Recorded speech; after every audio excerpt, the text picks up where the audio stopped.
I'm Atrell Nashar on Capitol Hill, where more than 3 years after the chaotic withdrawal from Afghanistan, Secretary of State Antony Blinken appeared before House lawmakers to answer questions about what went wrong.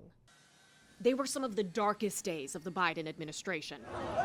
In August 2021, the world watched in horror as Kabul fell to the Taliban and U.S. forces scrambled to pull out of Afghanistan. 13 American troops facilitating the evacuation were killed by a suicide bomber. Some of their family members were sat behind Secretary of State Antony Blinken Wednesday as he testified before the House Foreign Affairs Committee.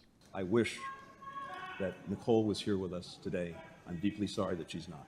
Just Blinken's presence was a source of contention. Republican Committee Chairman Michael McCaul has threatened to hold the secretary in contempt of Congress, accusing him of ignoring subpoenas, which Blinken denies. I personally testified before the House and Senate committees 14 times with questions on Afghanistan, including 4 times before this committee. In September, committee Republicans released this report titled Willful Blindness, in which they claim the Biden administration prioritized the optics of the withdrawal over the security of U.S. personnel on the ground and failed to plan for all the contingencies. Waiting till the last minute is not executing a plan at all, and it led to the deaths of many Americans and Afghan people and Afghan allies. The Ghani government was pleading with us throughout the summer.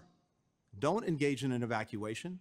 That will actually precipitate exactly what we're trying to prevent, which is a collapse of the government.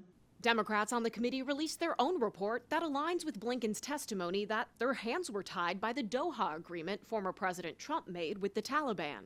Had he not followed through on his predecessor's commitment, attacks on our forces and allies would have resumed. We're learning President Biden's National Security Advisor, Jake Sullivan, will appear before the committee on December 17th. His testimony will likely give better insight on the thinking inside the White House during the withdrawal. On Capitol Hill, I'm Atrell Nashar.